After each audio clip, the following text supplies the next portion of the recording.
If you want to be a good guitarist, first you have to be a good tuner. Hi, and a warm welcome to you to Guitar Time with Aston. You know, half my students are lazy tuners. They don't care to tune, they play out of tune, it doesn't bother them, and I'm always on their case to tune. The other half of my students are good tuners, and among them, some are spectacular tuners.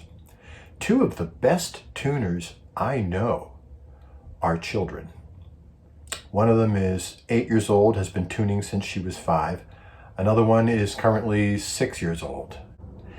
These two kids have an innate ability to tune, to hear the pitch and tell how far it's out. They can hear the waves.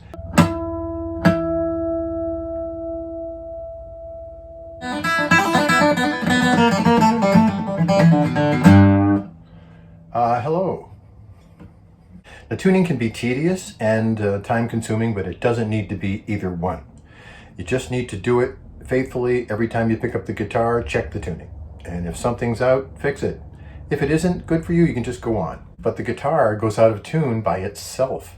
Someone once said that the guitar is the one instrument you'll spend half your time tuning and the other half playing out of tune.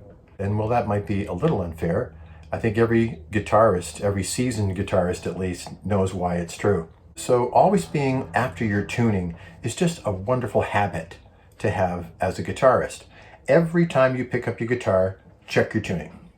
Play a couple of chords. If they sound beautiful, okay, you might be good. If they sound even the slightest bit like something's wrong, there's something out of tune. Now you might get lucky and be in tune to the guitar.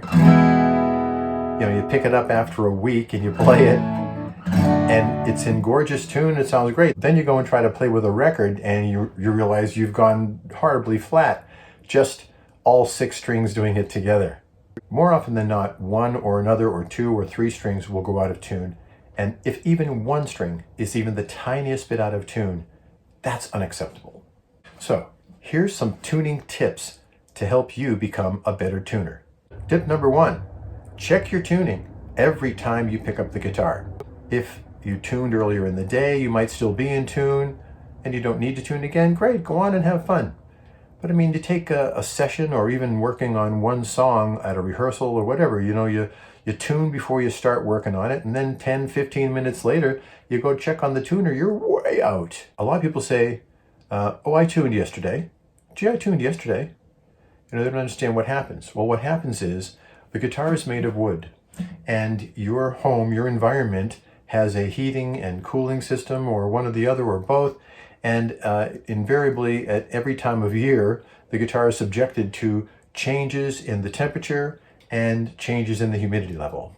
Whenever that happens, wood expands and contracts, so the relationship between body and neck and tuners and strings overall is wildly in flux. What you want to do is get so good at tuning that you can tune in a few seconds and be so faithful about it that it becomes a habit and you simply tune before you play whenever you play. Tip number 2, before you tune, stretch. Put your thumb on the side of the string closest to your chin. Put your finger on the same string on the other side. Push down on the thumb and pull up on the finger. We're not going to do this too hard. We don't want to break the string. What we want to do is about the force that you would twist the top off of a soda bottle. Not that I'm endorsing soda consumption or any other sugary drink. That's about the pressure you want to be doing on the low string, the thickest string. With each subsequent string, you put less and less pressure on the thumb and the first finger. Okay, but you want to put enough on it to pull on the string, tug on the string a few times. If there's any slack in the string, this will uncover it. And now when you go ahead and tune, you'll be tuning into pitch with strings that have given up their elasticity, if there was any, and are not going to give in by going out of tune. So the tuning process will go easier, the strings will behave better, and when you get them in tune, they'll stay in tune much longer if, before you tune, you stretch. So now we've stretched the strings and they're ready to be tuned. Get one of these little clip-on tuners, or if you prefer a standalone unit, a desktop unit, that's fine too. Tip number 3, you hit the string with the pick. Here's a mistake some people make. They hit it once and they start tuning, and they tune for 2 minutes, and they say this is so frustrating. Reverse that math. Pluck the string continually. So you're always sending a signal to the tuner. Pluck the string continually until you reach pitch. Tip number 4, increments. We tune up in tiny increments, but with a jerking motion. Doop, like this.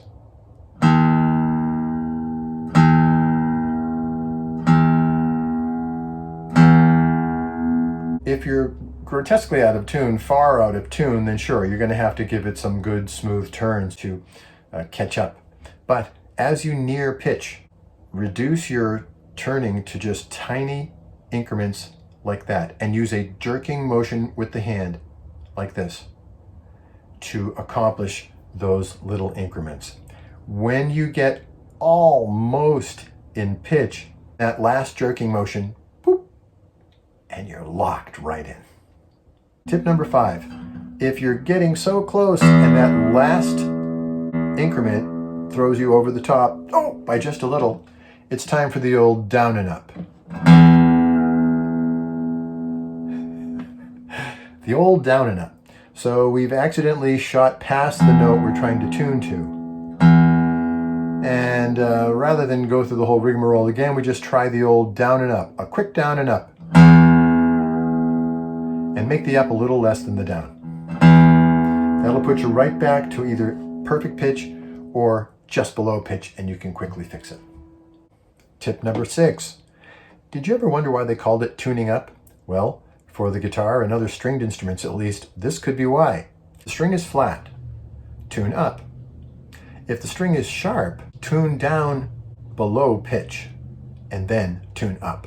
It's because if the string is sharp, then lowering the pitch by turning the peg in the negative direction leaves the string in a loose and elastic position where it could continue to loosen and go flat when you start playing. But if the string is tuned up to pitch and we stop when we get to pitch, then we're leaving the string nice and tight and nestled into place. Then there's no loose string to go out of tune.